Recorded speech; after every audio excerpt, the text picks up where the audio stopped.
An architect feels a tightening in his chest and learns his time is slipping away. He hides the diagnosis, sensing distance in Erin's late nights and careful smiles. As secrets collide, he flees to the coast where silence presses for a choice: confront, forgive, or vanish with the tide. When I first noticed the tightness in my chest, I thought it was just the winter air playing tricks on me again. I had always brushed off small pains as nothing more than signs of getting older, but this time something felt different. The pressure was steady, like a hand pressing down on my ribs from the inside, and no amount of deep breathing could make it stop. I kept telling myself it would pass and that maybe I just needed more rest, but a small voice at the back of my mind kept whispering that rest would not fix this. It was around that same time that my life felt unusually balanced. I had finally settled into a rhythm that suited me. My work at the architectural firm was steady enough to pay the bills and still leave room for weekend hikes and quiet evenings at home. My wife Erin had just started a new position at a nonprofit downtown, and she seemed genuinely happy for the first time in a while. We had even begun talking about taking a trip in the spring, maybe somewhere warmer with palm trees and sea air. Those were the kind of simple conversations that made the days feel peaceful and predictable. That peace lasted until the day the doctor called me back in for more tests. He spoke in that calm, clinical tone that never hides the weight of what it carries. He told me that the scans showed irregular growths in both lungs and that we needed to run further imaging to confirm. I sat in that sterile white room staring at the faint reflection of my own face in the monitor behind him and thought about how strange it was that your life could split in two with a single sentence. Before that day, I had been planning vacations and grocery lists. After that day, every thought came with a quiet what if hanging behind it. I didn't tell Erin right away. Part of it was fear and part of it was pride. I wanted to protect her from something I could barely comprehend myself. So I kept the results to myself and pretended that everything was normal. I kept going to work. I kept making coffee for her in the mornings. I even went with her to her friend's birthday dinner, where she laughed freely in that way she only does when she feels completely safe. Watching her laugh like that made it harder for me to say the words I knew I would eventually have to say. The hospital visits became my secret routine. I scheduled appointments during lunch breaks and told Erin I was working on client presentations. I would sit in waiting rooms with magazines that nobody ever read and wonder how long I could keep pretending that this was all temporary. The nurses were kind, though they had that distant look that comes from seeing too many people carrying the same invisible weight. Each time I left the hospital, I felt both lighter and heavier at once. Lighter because I had survived another round of uncertainty, heavier because I knew the truth was creeping closer. At home, things started to shift in small ways. Erin began spending longer hours at work, claiming new projects were taking more of her time. She came home tired, distracted, distant. I assumed it was just the stress of her new role, so I tried to make things easier for her, cooking dinner, cleaning the apartment, keeping our conversations light. I did not want her to worry. But then one evening, while folding laundry, I noticed her phone buzzing on the nightstand. The name flashing on the screen was one I didn't recognize. It appeared again later that week, again late at night. I told myself it was probably nothing. People text their coworkers at odd hours all the time.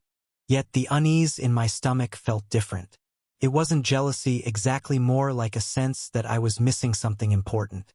I had been carrying this secret about my health for weeks, and it made me hyper-aware of every silence, every hesitation in her tone. She had always been easy to read, but now her expressions seemed rehearsed, like she was trying to hide something behind the smile she offered me each morning before heading out the door. I decided that before I said anything to her about the hospital results, I would confront the truth of what was happening between us, whatever it turned out to be. I needed honesty in my life, no matter how painful. The following Friday, when she said she would be working late again, I drove to her office just to see the lights go out for myself. I parked across the street and watched as one by one the windows went dark. But Erin never came out. That night was the first time I realized that I might not only be fighting for my life but also for the truth about the person I loved most. The next morning the world looked almost the same, yet everything felt slightly off, like the air itself had thickened. Erin moved through the kitchen with her usual calm rhythm, pouring coffee in her favorite chipped mug, humming faintly under her breath. To anyone else, it would have seemed like an ordinary Saturday morning, but I could see how she avoided my eyes. That was new. Her movements were just a little too careful, like someone rehearsing normalcy. I wanted to ask her straight out where she had been the night before, but the words caught in my throat. Maybe it was cowardice or maybe it was exhaustion. I had already spent half the night sitting in the car outside her office building watching the last lights flicker out while she never appeared. Instead I told her I might run some errands that afternoon, which was my quiet way of saying I needed space to think. She nodded absently, barely listening as she scrolled through her phone. There it was again, that faint flash of a message from the same unfamiliar name. She tilted the screen away without realizing I had seen it. The gesture was small but unmistakable. Something had shifted between us, and even though neither of us said it aloud, the silence was full of meaning. When I left the apartment, I drove aimlessly through the outskirts of town until I found myself parked outside the medical center again. I had no appointment that day, but I went inside anyway. The receptionist recognized me and gave that sympathetic nod people use when they don't know what else to say. I sat down in the corner of the waiting area, pretending to read a pamphlet about chemotherapy options. The word itself looked heavy, printed in bold letters that seemed to sink into the page. Eventually I asked if I could speak with my doctor, even though I hadn't scheduled a visit. He found me 10 minutes later and guided me into his office. He said they were still waiting on the final round of results, but it was clear from his tone that hope was thinning fast. He explained that there were treatment plans available, but they could only slow things down, not stop them. I listened without interrupting. I just wanted to know how long I had before the truth would become visible to everyone else, before Erin would notice the weight loss, the tiredness, the way my hands had started to tremble when I reached for the kettle in the morning. When he told me the estimate, I nodded quietly. A few months, maybe less, depending on how my body responded. I thanked him and left the office feeling oddly calm. There is a strange clarity that comes when time suddenly shrinks. The world feels sharper, colors brighter, sounds deeper, yet at the same time everything starts to drift away like a photograph fading at the edges. That evening Erin came home later than usual. She looked distracted again, carrying a paper bag of takeout instead of cooking. She set it on the counter with a practiced smile and said her meeting had run long. I wanted to believe her. I really did. But when she turned away to pour herself a drink, I caught the faint scent of cologne that wasn't mine clinging to her coat. It was subtle, but once I noticed it, I couldn't unnotice it. She must have felt my eyes on her because she asked if everything was okay. I said yes. I told her I was just tired from work. She accepted that without question, and we ate in near silence, the kind of silence that hums louder than noise. That night, I lay awake listening to her breathing beside me. Every time she shifted, I felt my chest tighten, not from pain but from the weight of wondering. Who was she meeting after work? Why had she grown so distant? And if I told her about my diagnosis, would she even care? The cruel part was that despite everything, I still loved her. Even while doubting her, I wanted to reach out and hold her. It made me feel foolish, like some man standing in the rain waiting for a door that would never open again. 2 days later, I decided to stop imagining and start knowing. During her lunch break, I drove to the downtown cafe she sometimes mentioned. It was a small place tucked between two glass towers with soft music drifting out onto the sidewalk. I parked across the street again, feeling ridiculous but unable to leave. A few minutes later, I saw her. She wasn't alone. The man sitting across from her leaned forward in a way that didn't look professional. The expression on her face told me everything I needed to know. I didn't go inside. I didn't need to. The truth was enough all by itself, cold and steady. When she finally came home that night, I pretended nothing was wrong because I still had one thing left to do before any confrontation. I needed to tell her the truth about my health before I told her I knew about hers. That night, I sat on the edge of the bed, rehearsing the words in my head, while she brushed her hair in the bathroom. I thought about how life had turned into two parallel lines, both heading toward an inevitable collision, one carrying illness, the other betrayal. I wondered which truth would hurt her more to hear, or if either would hurt her at all. As she turned off the light and climbed into bed beside me, I decided that tomorrow would be the day I told her everything. I had no idea that she would speak first and change the course of everything I thought I knew about us. Morning light spilled across the room in a pale golden band that reached the edge of the bed where I sat trying to gather the words I had practiced all night. Erin was already up, moving around in the kitchen, and I could hear the faint clatter of dishes mingled with the sound of running water. It struck me that life has a strange way of maintaining its routine even when everything underneath it is falling apart. The plan was simple in theory. I would tell her about the diagnosis before I lost my courage again, and before she had the chance to distract me with her work stories or the gentle smile that still managed to weaken my resolve. I would tell her the truth because it was the only piece of honesty I still controlled. I walked into the kitchen and she looked startled for just a second, like she hadn't expected me to be up so early. She asked if I wanted coffee and I nodded, though my stomach was already twisting from nerves. She poured it for me without looking up, which made it easier to begin. I told her there was something important we needed to talk about.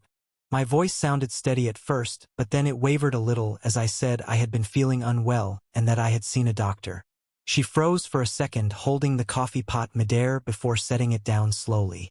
She turned toward me with wide eyes, but not the kind of fear I had imagined. Her expression looked more like dread mixed with guilt, as if she already knew what I was about to say. Before I could continue, she interrupted me. Her voice cracked as she said she needed to tell me something first. The words came tumbling out of her like water breaking through a dam. She said she had done something terrible that she couldn't live with anymore. I just stood there holding my mug, feeling the warmth against my palms while the rest of me went cold. She kept talking, barely pausing for breath. She told me there was someone else. A man from her office. It had started as late-night work meetings that turned into long dinners and then into something she claimed she never planned. She said she had been wanting to confess for weeks, but couldn't find the right moment. I don't remember setting the mug down, but I remember the sound it made on the counter, a dull thud that felt too loud in the stillness of the room. She was crying now, her words dissolving into apologies that didn't sound like apologies at all. She said she didn't know why it happened, that she still loved me, that she was confused, that she hated herself for hurting me. I heard every word, and yet none of them seemed to reach me. My mind had gone quiet in that strange, detached way that sometimes happens when pain becomes too heavy to hold. Then came the part that made the air leave my lungs entirely. She said she thought she might be pregnant. The room seemed to tilt slightly, as if the floor had shifted beneath us. For a moment I thought I had misheard her. But she kept talking, saying how she hadn't planned it and how she didn't know what to do. She said she was terrified that the baby might not be mine and that she couldn't keep lying to me. I stood there listening while something inside me quietly fractured. I had walked into that kitchen prepared to tell her I was dying, but she had beaten me to the confession with her own version of loss. My secret felt irrelevant now, like it had been pushed aside by something heavier and crueler. I looked at her, then really looked, and realized I didn't recognize her anymore. The woman who used to reach for my hand whenever she laughed was now a stranger, shaking in front of me with tears she had created herself. I wanted to shout, I wanted to ask why, but instead I found myself just nodding slowly, as if agreeing to something inevitable. She reached for me then, but I stepped back and the space between us felt wider than any room could hold. I told her I needed time to think, and she nodded through her tears. She said she would stay at her sister's for a few days to give me space. Within an hour she had packed a small bag and left. The sound of the door closing behind her was strangely gentle, almost polite.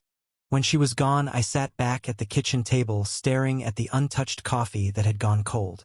My body felt heavy yet hollow, like I was both there and not there.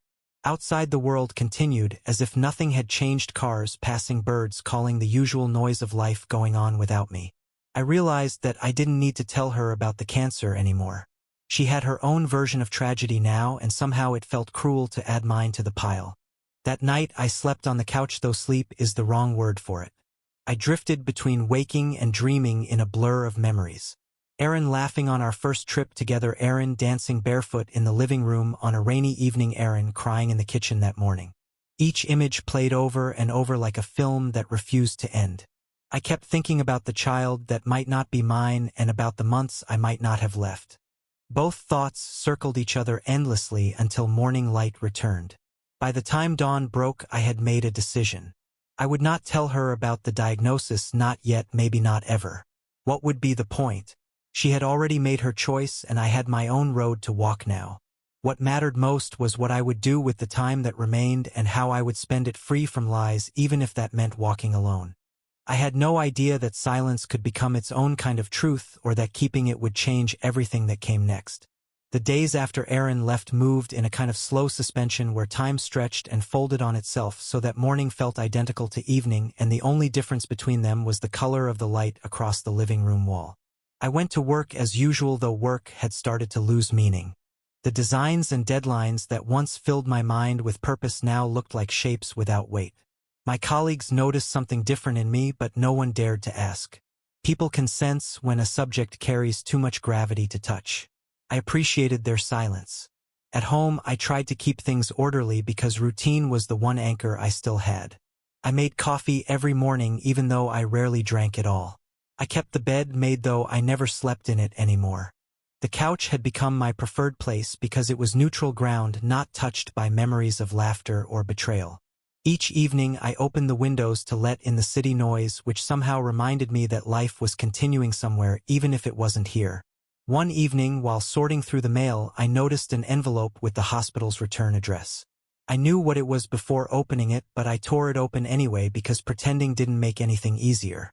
Inside was the final report confirming everything the doctor had already told me in careful phrases. The diagnosis was certain and the time frame was shorter than I had hoped. Reading those words felt strangely anticlimactic. It wasn't shock anymore, just confirmation of what I already carried. I folded the paper neatly and slid it into the drawer beside the couch, as if filing away a bill I intended to pay later. That night I sat alone and thought about Erin and the man from her office and the life that might now be forming because of their choices.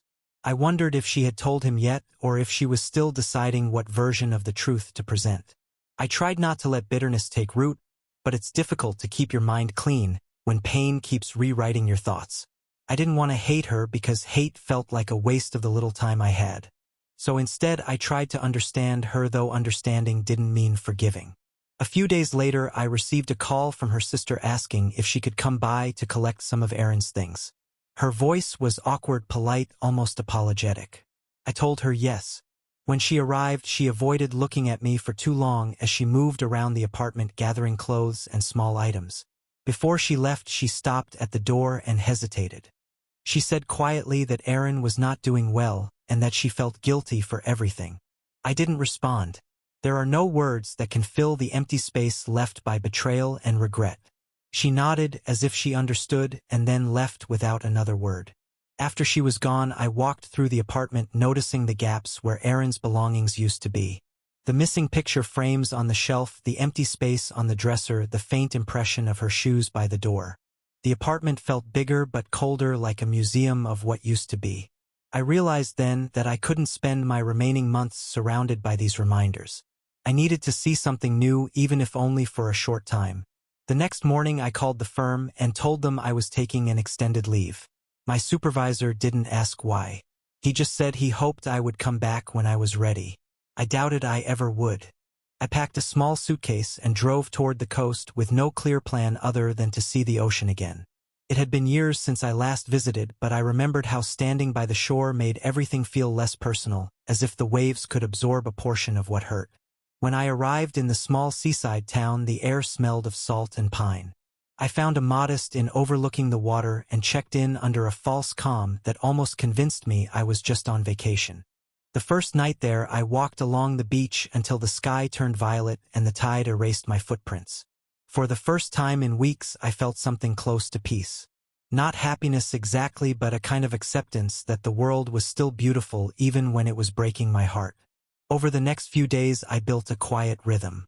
I spent mornings sitting on the porch watching the waves and afternoons sketching the outlines of old fishing boats left on the sand. In the evenings, I walked to the small diner by the harbor where locals greeted me with easy nods that carried no expectations. I liked the anonymity. It allowed me to exist without explanation. One afternoon, as I was paying my bill, the waitress handed me a small note saying it had been dropped off for me earlier by a woman who didn't leave her name. I unfolded it and recognized Erin's handwriting instantly, though my hands trembled as I read. The message was brief. She said she had found out the results of her test and that she wanted to talk in person. She said she was sorry again and that she would drive down to meet me if I would let her. I stared at that note for a long time before folding it back into my pocket. I didn't know whether to feel dread or relief. Part of me still wanted to hear her voice, while another part feared what new truth she might bring with her. I told myself I would decide tomorrow, but deep down I knew I already had. Tomorrow she would come, and whatever she said next would decide how I spent the rest of my life. The next morning arrived wrapped in mist that drifted inland from the sea and softened everything it touched until even the outlines of the boats in the harbor seemed blurred. I sat on the porch of the inn watching the fog lift while holding a mug of coffee that had gone cold in my hands. The note from Erin was folded in my jacket pocket like a small weight that refused to leave. Every so often I reached for it just to make sure it was still there, as if its presence confirmed that the past had actually happened and that she really was coming. I told myself I was ready to face her, though the truth was I wasn't ready for anything at all. By noon, I saw her car pull into the gravel lot beside the inn. She stepped out, slowly scanning the porch until her eyes found mine. There was a cautious hesitation in her movements, the kind that belongs to someone walking through a dream they don't entirely trust. She looked thinner, paler, her face drawn in ways I hadn't seen before. When she climbed the steps toward me, she tried to smile, but it faltered halfway, as if she could no longer remember how. We sat across from each other at the small porch table where the sound of waves filled the silences that words could not. She began to speak, first telling me she was sorry again, and that she hadn't stopped thinking about everything since she left. She said she had told the man from her office about the pregnancy, and that he wanted nothing to do with it. According to her, he had denied it was his and cut contact the moment she mentioned keeping the baby. She said she felt humiliated and alone, and that I was the only person she could still talk to. Listening to her, I felt a strange mix of sadness and detachment. The part of me that once loved her deeply still recognized her voice and the way her hands trembled when she was scared. But another part of me had already moved beyond her story into a space where her words couldn't hurt as much. I asked her quietly what she wanted from me. She hesitated before saying she didn't expect forgiveness, but she needed me to know she was keeping the baby no matter what anyone thought. Then she said something I hadn't expected. She said she had gone to see a doctor and the dates made it uncertain who the father was. That sentence hung between us heavier than the sea air. She looked down at her hands, waiting for a reaction, but I didn't give her one. There was nothing left to say. She kept talking about guilt and consequences and how she wished she could undo everything, but her voice sounded distant, like an echo of someone I used to know. I realized she wasn't asking for forgiveness at all. She was asking for permission to move forward with her life while easing the weight of her conscience. When she finally stopped talking, she looked at me and asked if I was angry. I told her anger had burned itself out weeks ago, leaving only exhaustion. Then I told her I was sick. The words came out calm, steady, even though my heart was pounding. I said the tests confirmed lung cancer and that it was terminal. Her face went blank at first, like she didn't understand what she was hearing. Then her eyes widened and she reached for my arm, but I pulled away gently. She kept saying no over and over again, like that word could somehow change what already was. I told her I hadn't planned to tell her at all, but since she had come here, I thought she deserved to know. For a long moment she just sat there staring at me while the sound of the waves filled the air around us. When she finally spoke, her voice broke. She said if she had known, she never would have left. She said she would have stayed by my side no matter what. But I could hear the truth hidden in her tone. She wasn't mourning for me. She was mourning for herself and for the image of who she wanted to believe she was. I told her it didn't matter anymore, that the past was done and we both had to live with what we had made of it. She started crying again, asking if there was anything she could do, anything at all. I shook my head. There was nothing left to fix. I had already made peace with what was coming, and the only thing I wanted now was honesty, even if it came too late. After a while, she asked if she could stay for a few days just to help me settle things. I told her no. I didn't say it cruelly, but with finality. I said she needed to go home and focus on her own life, on the child, on whatever future still waited for her. I said I would handle the rest on my own. She nodded slowly, wiping her face with the back of her hand, and said she understood, though her eyes said otherwise. When she left that afternoon, the fog had lifted completely and the horizon stretched clear and endless across the sea. I watched her car drive away until it disappeared around the bend. Then I turned back toward the porch and sat down again. The world felt quieter than before, yet not entirely empty. I realized I wasn't angry anymore, not even sad. What I felt instead was relief, the kind that comes when the truth finally settles in and there is nothing left to hide. That evening, as the sun dipped below the water, I took out my sketchbook and began to draw the coastline. The lines came easily this time, steady and sure. Maybe this was how closure really worked, not through forgiveness or revenge, but through the quiet act of continuing to breathe even when it hurts. I didn't know what the next days would bring, but for the first time in months, I felt ready to find out. The morning after Erin left the coast, the sky broke open with a steady drizzle that blurred the horizon into a seamless gray line. I watched the rain slide down the window of my room in thin, uneven trails, while the sound of the ocean blended with it until both became a single rhythm. I thought about how small I was in comparison to that endless tide and how strange it felt to find comfort in that smallness. It reminded me that life continues whether we are ready or not. That day, I decided to stay in town a little longer. There was something cleansing about the quiet routine I had built there. Each morning, I walked the same stretch of beach collecting shells that had washed up overnight. Each afternoon, I sat on the porch sketching the changing shapes of clouds over the water. People from the diner began greeting me by name, though no one asked for details. They seemed to sense instinctively that I was not here to be known. That respect for silence felt like kindness.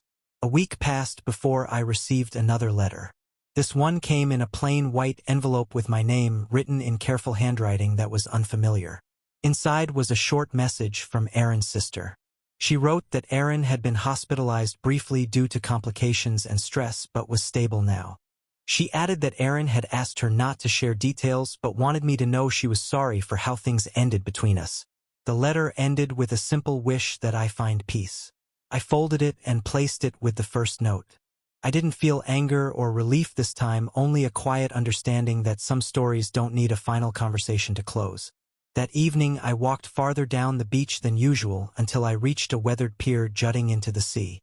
The wood was slick with rain and salt yet solid beneath my feet. I leaned against the railing watching the waves crash against the supports below.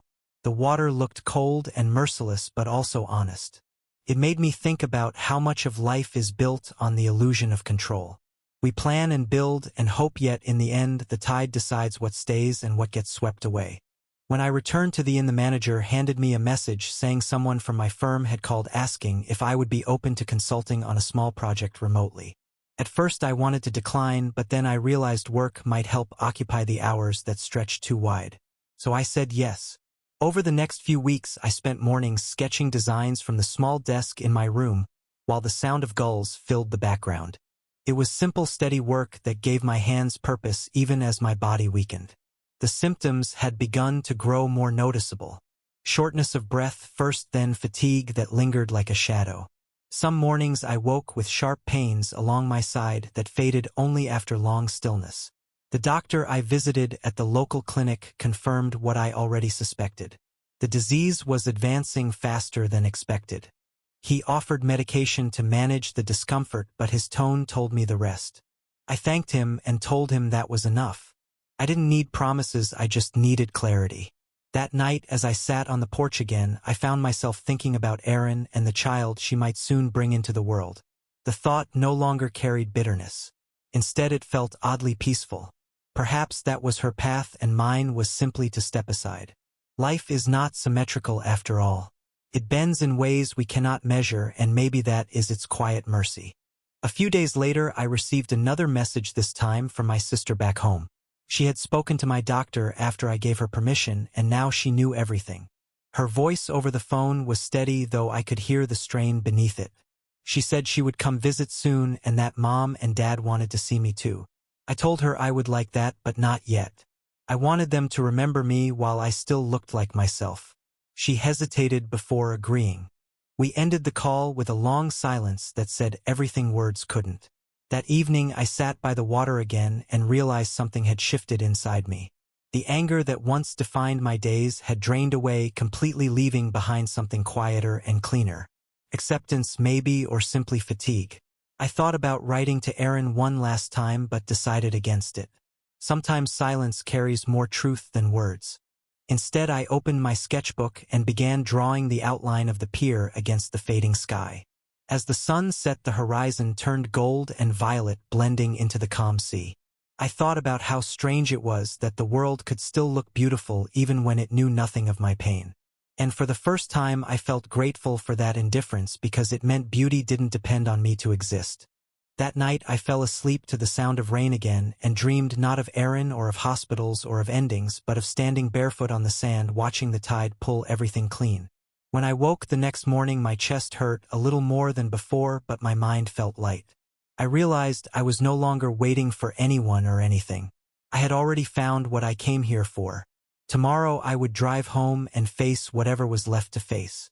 The thought didn't scare me anymore. It simply felt like the next natural tide coming in. When I finally left the coast, the sky was clear and sharp as glass and the sea behind me shimmered like it wanted to keep part of me there. The road stretched long and quiet and for once I didn't feel the need to hurry. The car smelled faintly of salt and coffee from the cup I had forgotten on the passenger seat. Every mile felt like a soft unwinding of everything I had been carrying. The further I drove the lighter it became until the memories started to feel like distant shapes in the rearview mirror. Home looked smaller than I remembered. The apartment building stood the same as before yet it felt detached like a photograph of a place that no longer belonged to me. When I stepped inside I was met by that familiar stillness of a space unoccupied too long. Dust on the bookshelf, sunlight slanting across the floor, the faint echo of footsteps that were only mine. I set my suitcase by the door and stood there for a while just listening to the silence. It didn't feel lonely anymore. Felt honest. I spent the next few days sorting through my things, deciding what to keep and what to let go. There is something humbling about seeing your entire life reduced to a handful of boxes.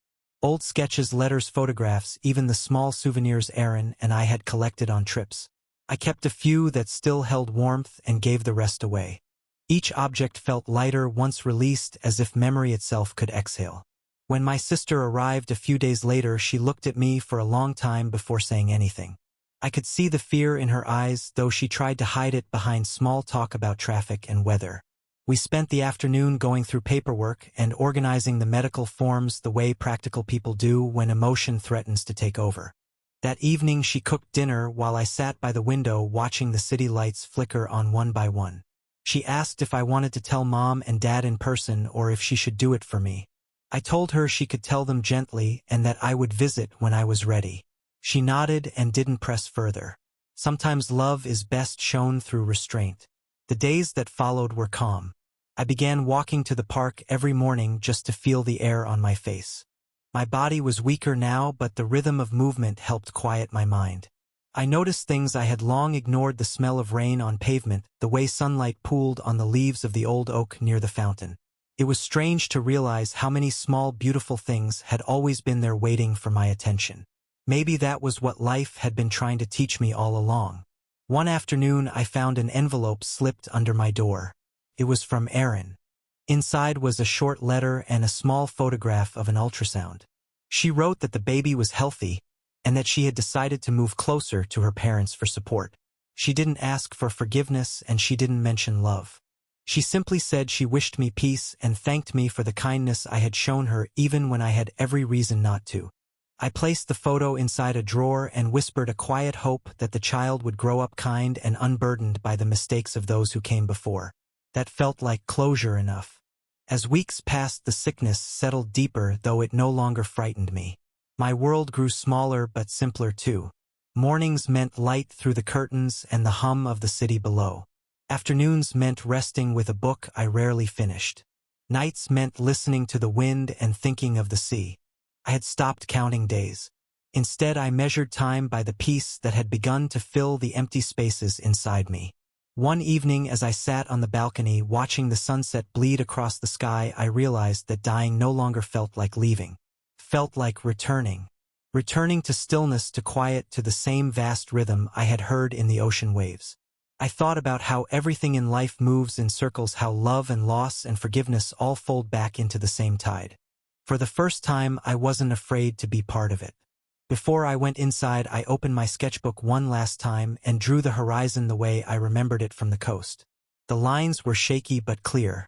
I wrote a small note beneath it, not for anyone in particular, just for myself.